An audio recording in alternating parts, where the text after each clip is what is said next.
So there we are. Trade wars to peaceful conversation, maybe we should have said, not to peaceful trade, not to peaceful trade. We'll be back. So firstly, let's hand the microphone over to some of our speakers and see what the situation. First of all, if you're having to do that, Chris, how's life? How's trade? How's business? How's everything in the States? Hectic, I will say. I was talking to a couple other people. It's the discussions on a daily basis are pretty much like COVID was when things shut down. How are we moving things? What are we going to do? What can you, the medium-sized forwarder, do for us that some of the big boys aren't? So we're seeing it as a good opportunity, especially for the network and our partners as well. Mm-hmm. Yeah, I mean, it's quite easy to compare it to COVID times when there was big upheaval. Hoping it's going to be an opportunity, and that is to be seen, I guess. That's how people are seeing it, or are people more depressive, optimistic, or what's the general scene? Depends a little bit on your. It's a little bit of everything. It's a lot of, I say, is media driven. It's the scare tactic. It's the negativity that the media is putting out. So you have to look at all bases and read a lot of the different articles and see where it lies, and don't just fall for the clickbait that the world's going to end tomorrow and ships are going to stop and trade's going to.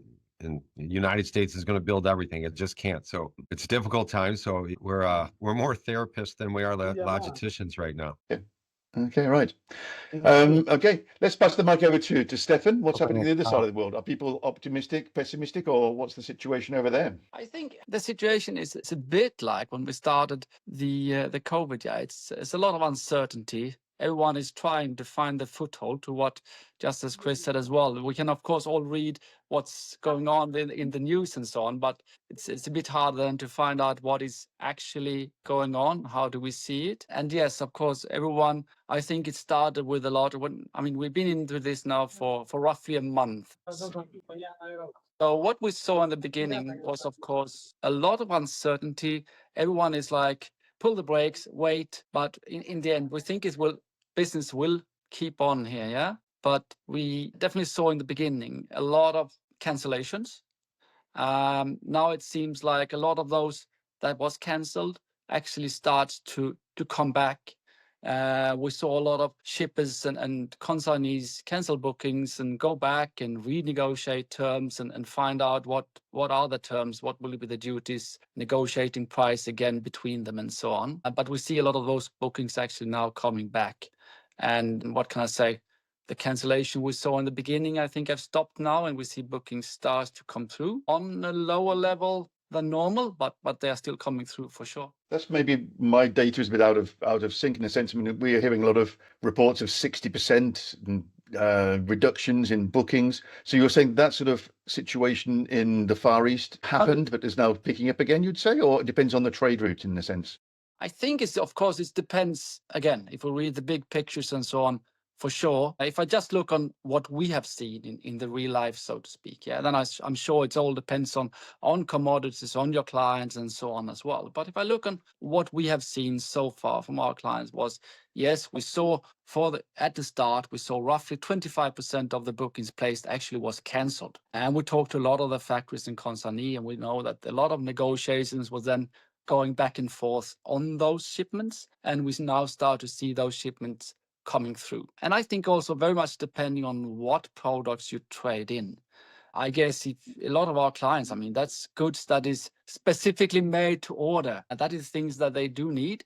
And I think in short term, even if they would like to replace the vendors, you can't do that in such a time. I think it may be different if you trade in very generic goods, if you like, just trading anything for ready-made goods that is not particularly made for your orders, then maybe you will see a different scenario. But if I look at our clients, that is more industrial things and electronics that is made to certain specifications, they're coming through. Of course, there's a lot, I think, going on about pricing, pushing to everyone, trying to push back now in supply chain. They try to push back these costs. Yeah, see how much can you push to the factory? How much can you push your transporter? How much can you push your freight forwarder? How much can you push your truck? That we definitely see is going on, no doubt about that. And we see a lot of requests for, if you can say, remaking. A lot of questions about, now if I ship this to Thailand instead and I change something there, what would be the duties then and so on. So a lot of this request as well circulate. But I think, again, it's still very early, still quite a bit early to see where it all ends up. Yeah, certainly. I mean, like when we first planned to have a meeting like this, it was just as the duties were coming in, and things have moved on a little bit since then. But you're talking about differences in movements and whatever. That's specific for the States. What about other places? Are you noticing any changes in other things, or just the general seasonal adjustments from merchandise flows? Any increasing flows from Asia to Europe or things like that, or is that not really kicked in at the moment? No, I don't see any changes for that. At this stage, we don't see. I mean, what we see is, of course, that some of the air carriers already quickly have moved some of the freighters. Yeah, they moved them from the Trans-Pacific service into the Europe service. That they work quite quickly. And we see a lot of blank sailings for sure, especially for the Trans-Pacific. But how much is already taking place due to this, or that taking place because we just had the May holiday slowdown? It's a bit hard to know. I mean, there's a lot of things that happen in the same time. For sure, I think we see some extra blank sailings, but normally there will anyway be some blank sailing in connection to the May holiday, for sure. Yeah, I mean, I was seeing like some figures, like some 65% discount in April of bookings from China to the US, 28% increase in bookings from China to the European Union. But again, like it depends on product focused. That's on a bigger base than the US market as well. In which case, in a sense, it seems like there's a bit more of a tension going over to Europe. But again, that remains to be seen as an onward trend or just a bit of a blip as people like try to fill orders somewhere else or whatever. We shall see, I suppose, with time. Yeah, for sure.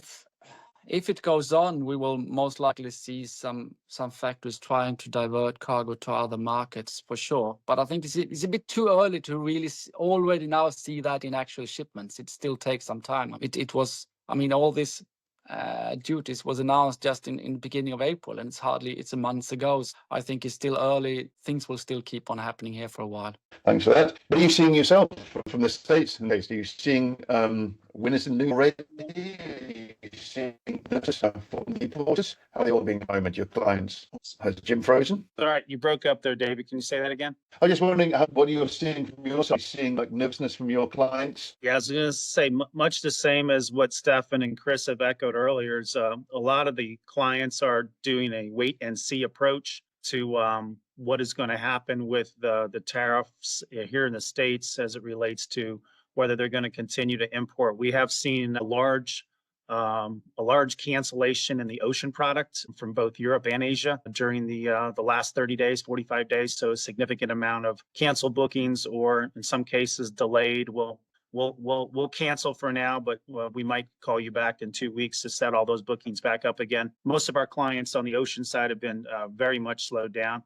We have surprisingly seen an uptick in air freight. So air freight imports have increased slightly for us. Some of the clients that had delayed multiple containers decided to pull in some parts or inventory or supplies early. Much needed. I figure that from what I'm being told in some of the cases anyway, they need a little bit of extended on-hand inventory.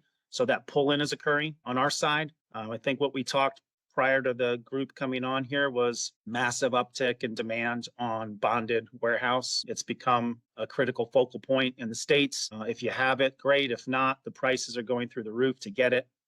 It gives the importer of record here in the States the ability to get product in and without having to pay the duty right away and make decisions and defer them later. So far less to pay for a few months of storage while tariffs and geopolitical issues get straightened out between countries. I think it's a lesser price to pay to have the goods here. And when they do decide whether they're going to increase the price to the consumer or they're going to go ahead and have to pay those duties because they're going to stick, it gives them a little bit of chance to defer. But that is a big challenge here in the States right now, is bonded warehousing, as we've discussed. But in general, I think the old adage is, we're going to wait and see a little bit who blinks first, whether U.S. decides to make some choices or different countries decide to get the tariffs in place. But the consumer here in general is the one that's going to suffer in the short term. As inventories are depleted, we're already starting to see in some of the local stores and markets, just, your backdoor grocery table, kitchen table talk is that the price of eggs and toilet paper is starting to go back up. People are starting to do the hoarding thing again. There's a little bit of media-driven frenzy for that.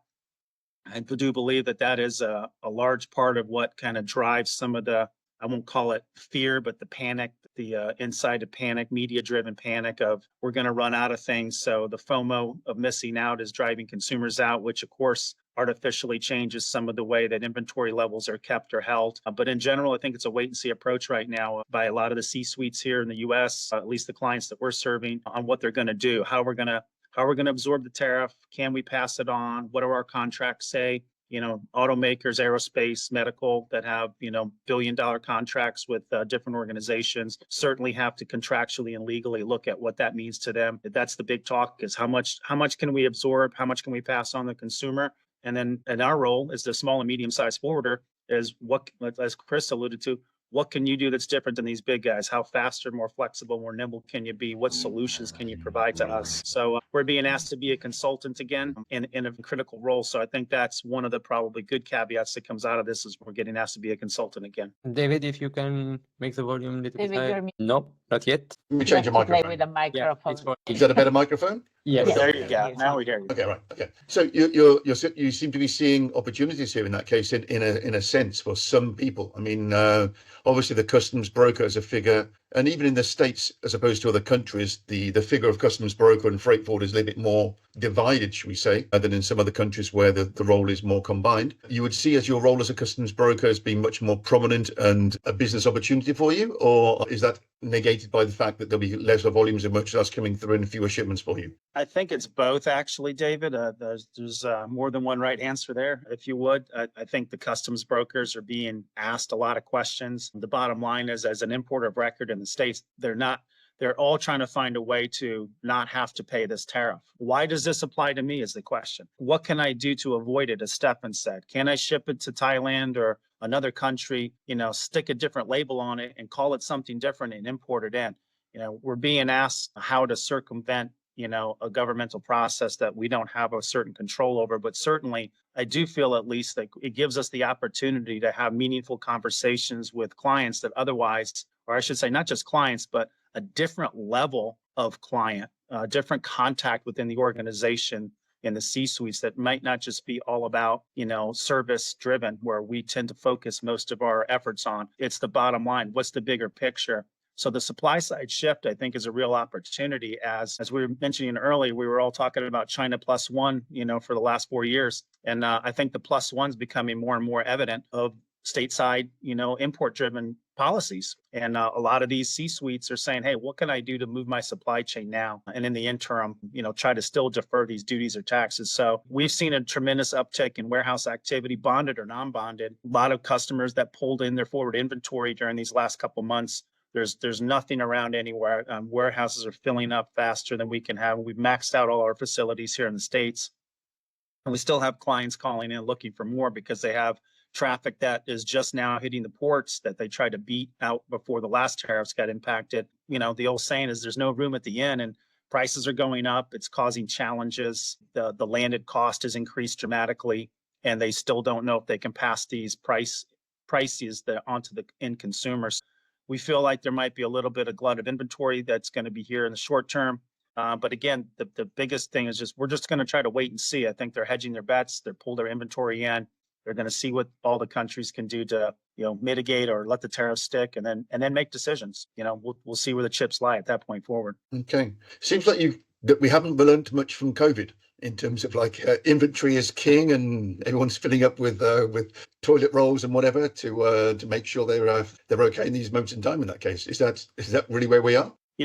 Again, the media drives a lot of the frenzy. I think, you really got to sit back and look at the bigger picture. I feel at anything, there's enough inventory that's currently here for the basic stuff. We're talking, consumer products primarily that are pulled in, or industrial applications. So I think, the life type applications of basic needs are going to be met no matter what, but there are going to be some disruptions if we can't get this situation straightened out in the next 60 days or so. But short-term pain for sure for all of us in the States. We're all in this together. We all have families. We got to go eat, buy, drink, and do things. So I don't see any prices going down anywhere for anything I do. Maybe fuel cost, that's about it.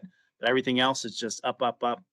Hasn't stopped. The inflation level is still, I think, trickling upwards, even though we're looking at a couple of decimal points down on the most recent indicators. Everyone's paying attention more than they ever have. I think the media's picked up on that too, and they're just driving some of this to make it a little larger than maybe really what it is. But at the same time, when you don't know, the fear of the unknown is you panic and you don't know what to do. So people stop, they get paralyzed, they freeze. There's not a solid plan. I do think that is both short term, hurting the transportation side of our business, but the plus side is our warehouse side is booming now. It's just it's tough, because you want that nice upward curve or the hockey stick approach, but too many peaks and valleys with decisions here recently are driving a lot of indecision by people. That what are they going to do? Keep importing or stop? They got to make a decision. They're not sure they can sell it. We had a customer got 2,000 pallets of electric lawnmowers that they just decided to park in a warehouse with us, that they said they're going to put it over here, one SKU, leave it here for a year, just because we got too much other stuff. We know that we'll start selling it, but we're just going to park it for a year, make a decision. So they made a business decision to park it for a year. That's a lot of lawnmowers that they just brought in, and they're not even anticipating selling them for a year. That's kind of mind boggling to me. But that's kind of what a lot of the epitome of what's going on in the country right now. And Again, during COVID, we're talking about, sorry, please. I think we can't really compare it with the COVID situation. It was very different. The COVID was a global supply problem. You couldn't supply it. The demand was there, but you couldn't supply.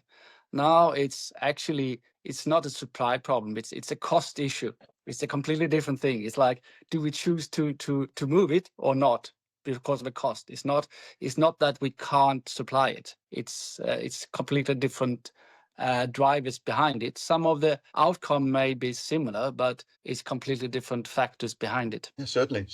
But as you say, it creates the same situation in certain things. I'm thinking again in the same way, COVID was a time when people were thinking of sourcing changes. Did that not really materialize because we still seem to be importing a lot from China to Europe and also the States? Not much of that has changed over in that case. Is that just like a process which is taking more, and this is another jolt to get changes from China to other suppliers, or is that really going to be not changing as fast as we need in that sense? It's the supply chains now is quite complicated. It do change, it do move the whole time, but it's also about capacity and know-how. It's not just about the cost. It's many moving targets there to move. Some of these things we see move the whole time for cost issues. If you go into electronics and so on, it's also about know-how and capacity, and that can be replicated, can be rebuilt other places, but it also takes time to move this know-how things. Certainly.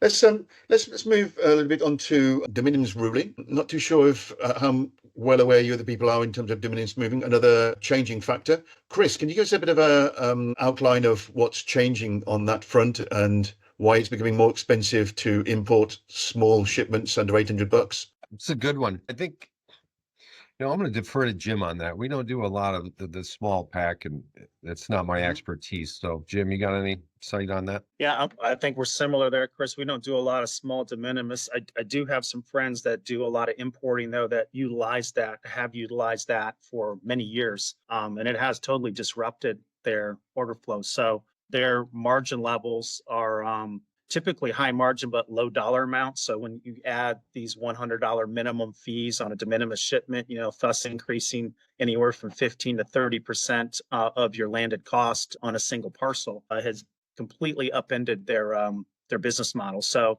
the same choice they have to add on, whether it's going to cost more for their end product. A lot of these, I would say, that are using de minimis are bringing things in from an e-commerce perspective, and they're small. There's typically, and again, I'm generalizing, so to be fair, it's just what I have from a small sampling size of people that I know that do this. But the ones that are bringing it in are reselling, or they're resellers on platforms such as Amazon or Shopify or eBay or Etsy. So they're either doing a finished good that they're bringing in and just directly e-tailing it, if I would, online, or they're bringing in and doing some sort of small application add-on or bundling it with something and then reselling it. So it does have a pretty big impact on their cost of landed goods. How that's yet to be panned out, as Chris said, I just don't do a lot of that type of business. We're more on the heavy, bulky side of things. But I do know that the ripple effect for even the smaller importer that has high volumes on that's been doing that type of service to evade, or I won't say evade, but to take advantage of the rules that we have in place of not paying a duty on that, it's upended that policy pretty quickly. So I think that also probably helps some of the larger bulk importers here, where it puts them on a level playing field, that they've been pulling full containers in or full pallets of this cargo, paying their share of duties, whatever it might be, and then having to absorb that cost and pass it on to the consumer might level that out. But for the smaller importer, which is traditionally where a lot of that de minimis was used, I think it's it's up into their model. And again, I think we'll have a lot of widgets that are not hitting the streets in the States. So might be a good thing where you get your trinkets throwing around at all your 50-cent, $1 items that kind of end up in a landfill or a plastic waste bucket somewhere anyway. Yeah, I agree. I agree. Chris, you had something to add, you said? You have your hand up there? Yeah. One thing that really I see as a disruption is in the courier networks, the DHLs, even the Post, as well as the Yeah. FedEx. They were never in the business of paying duties, taxes. So if you have a small shipment that is now going to have the minimum change where they're going to pay 170 or higher in duties, taxes, again, Yeah. that's going to change. There's going to be a big disruption in the whole courier networks. Is their goal was to move product, not pay duties, not pay freight, because there's no money in paying duties and taxes. They want to move cargo. So if this changes, I know DHL put the very short hiatus on shipping things to bring it back. But again, if that minimum changes and the tariffs stay in effect, opportunity for the forwarder network again. But you're going to see a big pivot in the courier, FedEx, DHL networks happen extremely quickly, and definitely you'll see costs go up. Yeah, I mean, agree. UPS just they're letting go 20,000 employees here in the States. Just announced this week that they're letting go 20,000 employees. Here's a small pack. A lot of it had to do around that exact parcel item right there. They downsized some of their Amazon business, but the de minimis field, they look at the volume projections and instantly knew that this is going to impact them. So 20,000 employees without a job as of this week. That there's a real impact really quick on that. So great point, Chris. Yeah, absolutely. So maybe some opportunity for freight forwarders there, you're saying? That certainly seems to be the case. I know DHL and FedEx, whatever, moving around packages of documents, it seems fine. But once they start creeping into the odd shipment, that obviously is an unstoppable chain. And so then we get Shane, Amazon, and whoever else involved. So yeah, that's maybe business back. Okay, right. There's a couple of hands up in the audience as well. I see Joel. Hi. Hi, everyone. Hi, everyone. Joel from ATC in Miami, so Okay. Latin America. We already have impact for the minimis. We have a division of small packages from courier. We receive a lot of almost 300 to 400 package per day from Timu and Shane. Usually happens, but now from this week only we receive 49 this week. It's a huge drop of the volumes. We are trying that because the people in South America, they can buy directly to Shane or Timu. Say they send their packages to our warehouse in Miami, and we send them to Ecuador, to Venezuela, to Colombia. So now we are trying to move this operation to another country where we're making comparison where the tariff is not impacting the prices of the goods. So we're looking for Panama to shift this operation from Miami to Panama or Spain. The cost of the product are similar than they used to be here in the US, but they won't be charged with the duty. I mean, to take a step back a bit, the whole idea of some of these changes in the States is to increase industry and job protection in the States in that case. And from what you're saying there, the idea is to kind of divert merchandise away from the States. Not to trying to not get too political here, but in the same way as, for example, Apple have decided to maybe pull some merchandise out of China, but they're moving it into India as well. So, of course, we're talking about upheavals in the logistics chain here, and there's some winners and some losers, obviously. But I don't know, it doesn't seem to be too much of a sustainable policy, would you say, or is that going over the political line a bit too much to be commenting on? Jim, Chris, what do you have to say about that? I would think whatever administration is in office, they want high-paying, high-quality jobs to come back. So something that takes the degree of difficulty. Will we ever be able to compete with other countries making a plastic toy? Probably not. But we have 7.5 million people wanting to work in the United States. The jobs that can be filled for quality and skilled trades and there's that big gap. So to do a simple job, I don't see a lot of people in the workforce or want to be workforce that want a simple job. They want to be challenged. They want to use some type of skilled trades or education on the college front to be able to fill that type of position, to be challenged. If it's a redundant, mundane job, I don't see it coming back to the United States, because we've always had a problem filling those positions now. So to force it back to the United States people is going to be tough to be able to compete with other worlds that would cherish those jobs and want those to be able to help on a global level. So Jim, what's your thoughts? I totally concur. I mean, that's been one of the undercurrent items here in the States, if you would. We joke a little bit that there's a little tongue in cheek, some sarcasm and humor about, the next generation not wanting to do any dirty jobs, if you want to call them dirty jobs. That's not fair. But certainly if there's a level of mundaneness or repetition, things that are not, I'm working for Google or Apple, or I'm producing the next hottest, greatest thing. Tech seems to be where everybody wants to be coming up, or they're getting into a blue collar trade here, which is, diesel mechanics or HVAC, very high paying service jobs, but the line assembly work, production work is not one where we see a lot of the younger generation getting into or wanting to get into. And quite simply, with the automation of AI here advancing the technology again, there's so much more productivity gains from manufacturing in the States strictly through AI means. They're replacing them with humanoids and robots, and it's all you see on the news is the next company that's deploying 4,000 brand new robots to replace the automation people that are inside of a plant. It's not because they don't have not because they're doing it to replace people. It's because they don't have enough people signing up for the jobs.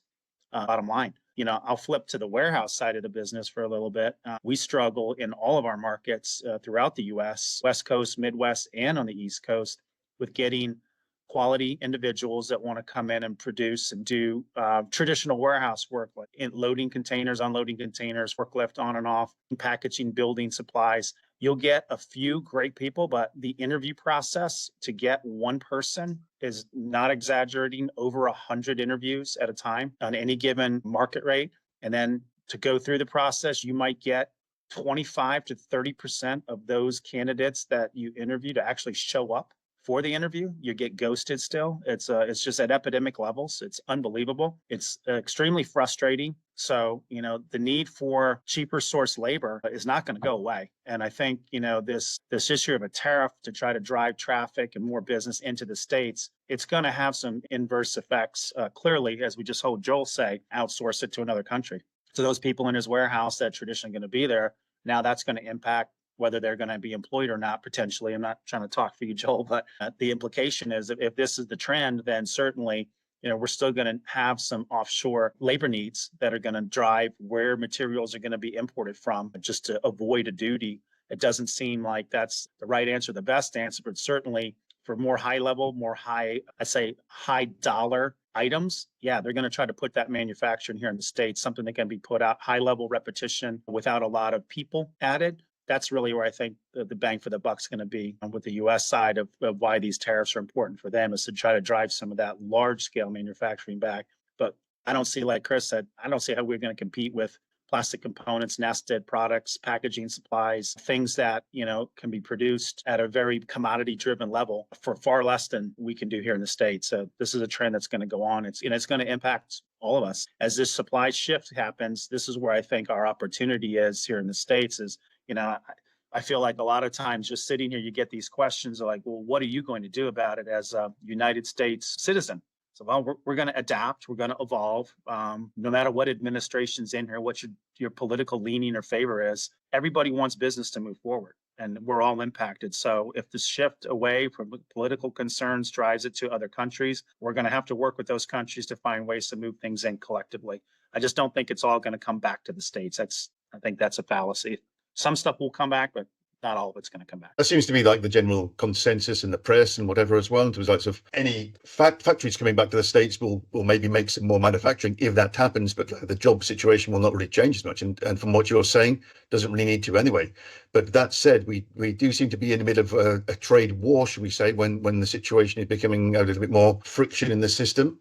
I don't know. It seems to be walking into a war, which is kind of unnecessary in that case then.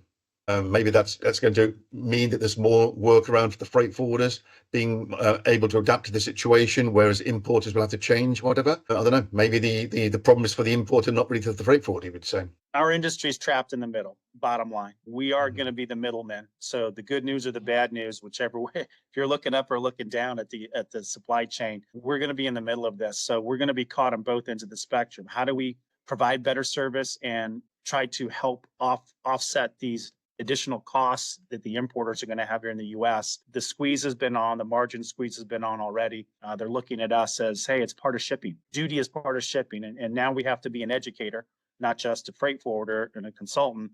It's like, no, this is not an item that falls on your forwarder. We can tell you what the duty rate is, but this is not something that we're making up. You need to go to your congressman or congresswoman and let them fight that fight for you. But I do feel the slant put on a small and mid-sized forwarder of, hey, you got to figure out a way to cut costs because this is in your industry. So we're going to put the burden on you as the forwarder to figure out how you're going to get me cheaper costs. And the only way to really do that is we're going to have to take less margin or take chances on service and cut corners, which is not what any of us want to do. But these are the realities. And I feel like we're going to get caught in this trap again as an industry where some entities are going to cut the corners and there's going to be another degradation in service, and others are going to just say, can't do it. I'm going to back away, and there's going to be changes. Forwarders are going to change because you know what it's going to take if you fail service on a great customer that you've had for some time because they're forcing you to cut corners, then you're going to lose that business anyway. So there's going to be some integrity. I think we got to wait some of this out as an industry. But at the end of the day, it's going to force change. And our companies in the United States are going to make change, even if it's just for the sake of change. That's always the tough part. I've already had 2 of those conversations this last week where we're being replaced as a nominated forwarder strictly because the duty rate went so high. So they had to look around, never gave anyone an opportunity after providing great service for 3.5, 4 years. They just decided to move to another forwarder that told them they could get it done for $1 cheaper. And the duty's the same. Everything's the same. They're moving stuff around. It was somebody changing for the sake of changing, and had nothing to do with the service, nothing to do with the price, really. Just they made a change, satisfied somebody's requirements. That there's an attempt being made to show that in good faith, employees are trying to do something to help their company when a lot of them are all stuck in the same boat, no pun intended, as we are. So I can see that going on more and more as the next couple months continue on. Okay. Let's throw the microphone open to other people as well. Anybody else in the audience here want to add to see their take on how it's going to affect them in their country, situations from the States to the States, or just in other markets as well? And I've been having a lot of conversation with other people recently in Middle East and India. Some people quite optimistic about their situation, which seems to be that the market is maybe focusing a little bit away from so US centered and looking to other people. Anybody have any comments on that? Any hands going up here? Or do I get to pick on somebody here with their camera on and and smiling at us? Richard, any comments from yourself? Richard? Oh no, before Richard gets there, There is a Shilpa? hand, yes. There's a hand. So Richard, calm yourself first. Shilpa, any comments from yourself? Hi, David. So with regard to India perspective, I would like to add in some points in here. Even though the reciprocal tariff for USA to India is 26%, I think we have found some options for India. There are some bilateral agreements happened recently. I think India to UK bilateral trade agreements have signed for free trade with regard to few of the products like auto spare parts, advanced manufacturing equipments, or food items. This is one good news for us, even though the US part is little dull. Luckily, China also has opened up some new options for us due to the US market, and that is still under talks. I think that should work out a little better for us because there was some soaring happening with China-India market. And as all you are aware about the Apple iPhones being manufactured in India now, I think by next year, the full-fledged manufacturing should start happening from India. And already we are moving around 6 to 8 charters from India to US. Though the tariffs are affecting, but still India markets are opening up for other countries. And these are the 3 examples which I could envisage and put it across to you. And one more place where we can play a bit better role is with regard to the solar renewable energies. The Asian market has so huge impact of the tariff, like it's from 120% to 390% of the tariffs, which is if we are exporting to USA. It can be Vietnam, it can be China, it can be India or Cambodia. And I think all these 4 countries are majorly affected. Of course, Malaysia also to be included in this, but still India is still will be under 26%. So we have an advantage for renewable energy, solar energies as well. So India might be looking as it is getting hit, but still we are sustaining with these kind of other bilateral agreements. This is what I wanted to highlight. Yeah, thank you for that. I think there's quite a lot to unpack there. There's certainly some lessons to be had from you mentioned the UK-India Free Trade Agreement. I mean, that's both important and also important to realise that that is an agreement which took some time to sign. We're talking, I don't know how many years, we're talking about 3 years. It just rolled out yesterday. But I mean, like sort of pounding your fist on the table, wanting an agreement within 90 days is just ludicrous, really. These trade agreements are complex and they require more time than that. Maybe it could have gone quicker than 3 years, but certainly not in 90 days. And so I think there's something which needs to be said about that. My own personal opinion on the move from Apple from China to India, well, that seems to be coming for some time.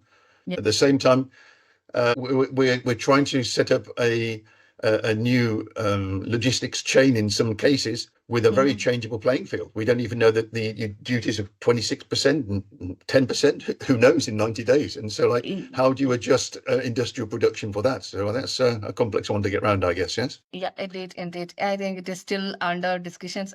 Somewhere it is mentioned as 10%, but now the new changes are going to be 26%.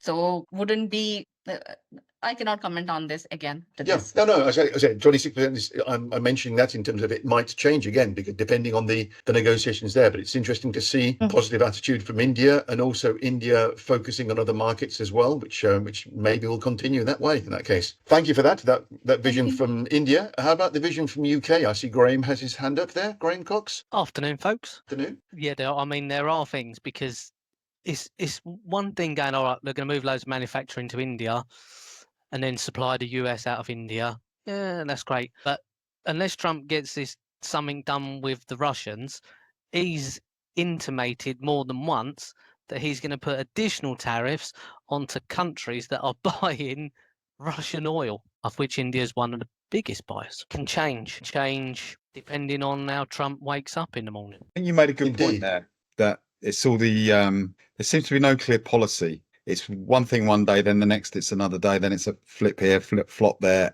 I think that's the problem. And this feels like an exercise in almost like self-harm, because I think it's fair enough to say we're unhappy with the balance of trade or our trading terms, but you can just go to the WTO, or you can negotiate like we've done with India and like we're doing with America now, and you negotiate. And then obviously if you're not happy, you can put tariffs on, but you negotiate. You don't sort of wake up in the morning and think, right, they've done this to me, I'm going to do that to them, because it's just destabilizing your own market, your own economy. And this is how it seems to be. So it's very difficult. And I think, I mean, from my point of view, I've just had to lay off 2 people because we did a lot of de minimis shipments every day, probably 100 shipments a day under this de minimis for a client. And that just went away overnight. It made it completely untenable to do for the customer. And so they've stopped doing that. As a business, they've lost money, and I've had to lay off 2 staff. How do you negotiate with someone who's just changing? I mean, you've got 90 days, so we've had 30 days, so there's 60 more days. When does this really start to hurt people in America? Because if I'm a business that's buying product from China and I'm in America, I'm not going to be importing anything if that rate is 145%. I'm going to wait until that's negotiated down to 10%, 20%, whatever. If that's another 60 days, that's a long time in business, right? That's a hell of a long time. So when does that start hurting freight forwarders and truckers who've got no containers to pick up from the port? It still must be a huge margin of the business that is imported must be coming from China. So if that's down, whatever, 25, 40, 50, 60, whatever, that's going to have a massive impact. So when does that start costing jobs, both in the retail sector and with freight forwarders? I mean, what's going to happen in 60 days? I'm interested in that, really. What's your views, Jim, Chris, Matt, anybody? What do you think of the next 60 days? Let's get Matt from Custodia. He has his hand up as well there. Matt? Yeah, I mean, we already saw that the boats arriving this week are the first vessels that are going to really be hit with the 145% tariffs, which some of those boats were coming in 40% full. There's already talk that when we come to Halloween or the back to school season, when the kids, everyone goes buying new backpacks and school supplies, that's when that stuff ships now. So it's right now the inventories are keeping things going, but they're going down. And when it comes to the next season, which is going to be your autumn clothing, your autumn fashions, your back to school, your Halloween, then we're going to get into Christmas decorations, Christmas lights. That's when it's really going to start hitting the consumers, and then people are going to really start seeing it. But the other factor that hasn't been spoken about, and this is what happened during COVID, is when, let's say hypothetically, that next week he has a change of mind and decides, okay, right, I'm going to drop the tariffs down and we're going to start shipping again. We're going to get another situation where the shipping lines, especially, and the airlines, know that they can absolutely smash everyone with the rates.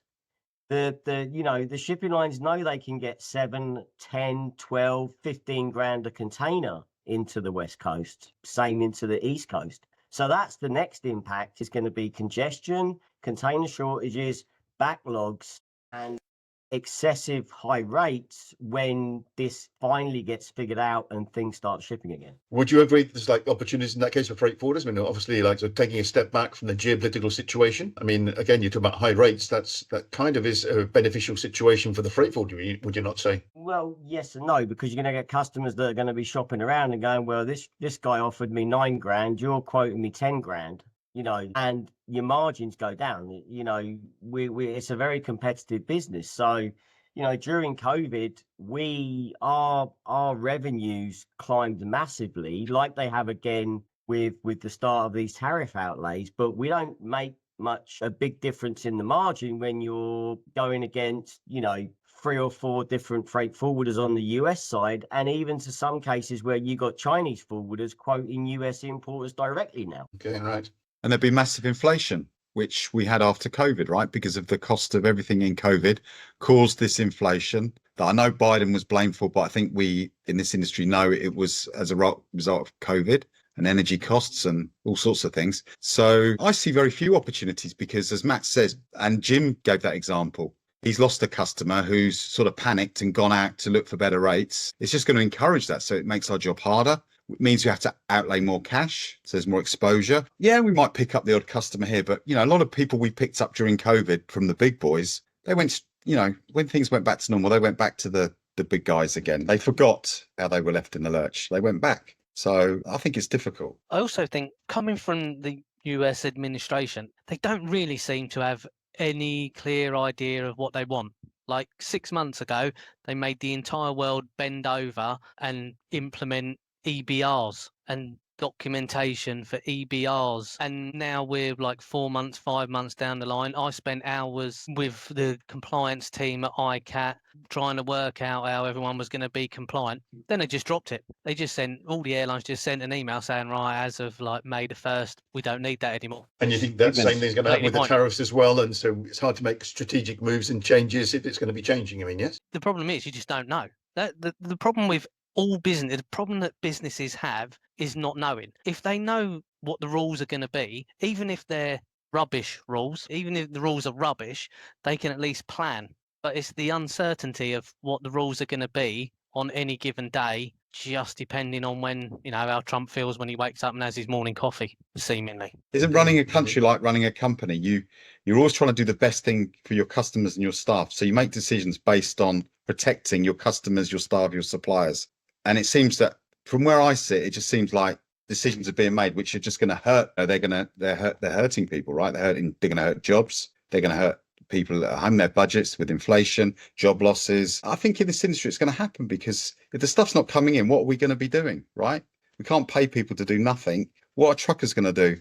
Customs brokers are busy at the moment, but they're having to work 3 times harder, probably for the same money, So plus, I don't think the Americans have worked out. They don't actually manufacture a lot of the raw materials that they need in order to make stuff domestically. Case in point, Mr. Beast, he owns a chocolate brand. The Americans don't grow any coca. There's no coca plantations in the US where he can get his coca beans to make his chocolate bars. So rather than expanding his business within the US, he's looking at relocating his business outside of the US because he, as a chocolate manufacturer, he needs coca beans and you don't make any. Yeah, a very Kind of- positive spin there. No, but do you know what I mean? It's like no. The problem is these days, everything, all countries are so interlinked with what they grow, what they make, what they produce, that you trying to just go, oh, I'm going to do it. We're going to do it all ourselves. It's just not Well- practically possible, or it might be possible, but how long is it going to take to grow a whole plantation of coca beans that are going to produce enough chocolate for the US market? 10 years Indeed. maybe to grow them Yeah. from scratch. You must appreciate that, like, trade is not like a zero-sum game, and trade, like, both the buyer and the seller gain, and that's obviously positive for everybody, and that's what we're kind of in the game for. We're moving merchandise around, so it will be good to try to increase trade on a global basis, not like pull it back. But I know we'll see a few blips in the road, I'm sure, and get back on and earn some more money. Okay, let's have some closing comments as the hour's almost up in that case. Then, Chris, you wanted to add something to that as well? Sure. I saw an interview this weekend with Treasury Secretary Bissett, and he said something that made a lot of sense. He says right now, what Trump is doing, he's putting the worst case scenario out there to have everybody's attention perk up, peak up, and everything else. So we are paying attention. Because we've seen in many countries, especially ours, it was the government moves slow. Sometimes it moves too slow. So right now, this is the shock and awe of it. He's putting it out there. We want change. We want it quickly. He's only been in office 100 days. And through group chats with friends from all other countries, every day his name comes up. So if he can quickly get this in 90 days, will he have solutions and everything? No. But if he gets everybody back to the table, fair trade is discussed for things other than cocoa that we can't do. You're 100% Graham. And there's going to be that everywhere. Lithium, do we have lithium? Yeah. Will we mine it? No. We're going to need other countries. This dates back to the 80s when the book The World is Flat comes out. There's going to be countries that have very specific interest that everybody else has to rely on. But if we can get to the people quickly and get this taken care of, so it doesn't take 4 years or 3.5 years by the time that the election comes around again, and he's going to die down because he's going to go away, and the next administration comes in and potentially changes 180 degrees on what we were doing the last 4 years, I think it's a good thing. His tactics, tough, hard. I mean, again, it's a smack in the face. It's making everybody pay attention. Will there eventually be trade agreements put in place that would be beneficial for both parties? Yeah. But we can take a microcosm of everything. This trade secretary said it great. The interview was like, the market's down. The first 2 weeks in April shows the market is down. Fast forward, we're in May right now. The market in April was up. You can take a microcosm of anything and create a story out of it. So he's been in the office 100 days. He's got the world talking about him every single day. And if we can make the trade wars a little bit fairer on everybody's point, we're all going to benefit in the end. And Graham, the United States has been pushing narrative since we became the United States. Twin Towers got bombed. How fast did the world adapt to TSA and security at the airport? It didn't take years. It took months to have every airline, every forwarder, everything have security protocols for us to move product around the world. As forwarders in the logistics world, we pivot quickly, and we can do it. When we're forced, we make fast changes. Yeah, that's what sets us apart, Chris. I agree, is the ability to be flexible and adapt and pivot quickly. There's a lot of news, media kept driving the frenzy, but I'd have to concur. A lot of what I hear from my fellow business owners and folks that are out there is that while it's painful to go through the process and knowing that there's a lot of uncertainties and deal with all the potential fallout that may happen, and I think that's the may part, is that keeps everybody up at night and on edge, is that they just want to get through the government process quickly. It's new. It's new to the people here in the States. They're not used to having any type of elected leader push so hard to get changes made so fast, whether you approve or disapprove. The fact that you want to get changes or things on the table quickly, I believe is a welcome, refreshing thing for the silent majority here in the States. I feel that we always see that there's a lot of government overreach. We want the government to solve our problems. those are for the people who can't take care of themselves or want a free handout. The country was built on people who want to work typically, and they want to provide for their families. They want to do great things, build great things, make great partnerships. The whole way it's going about it, would I invite them in to my dinner table? No, I'm not going to go there with them. But certainly I believe it's a refreshing smack in the face to a lot of folks to say, these are big problems. They deserve big world solutions. He's not the most amenable guy in the world to do it, but he is getting people to the table one way or the other. And I think that at the end of the day might be the bulldog kind of effect of he's being a bulldog, but at the end of the day, I think a lot of us are going to be better off, not just in the States, but globally as a result of getting some of these markets shake loose and hopefully getting cemented items that we can all agree upon and get back to doing what we do best, which is moving cargo, supplying customers with good trade and, making hopefully a healthy dollar while we're at it. But I would concur. It's a work in progress. To be continued for sure. We'll kind of concur that it's like changes need to happen or whatever. But I don't know, it does seem to be a little bit odd for, may I speak for the rest of the world, that the objective has been trade tariffs on reciprocal tariffs and creating upheavals in certain things which don't seem to want to be upheaved.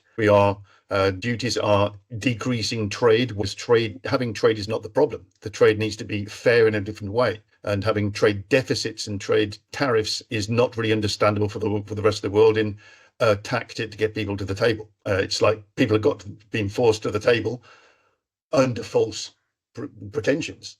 Duty then, I agree. That's like hard to understand. Like, so yeah, we're getting people to the table, yeah, but they didn't want to be there. They wanted to be at another table, a more constructive table. That seems to be the case there.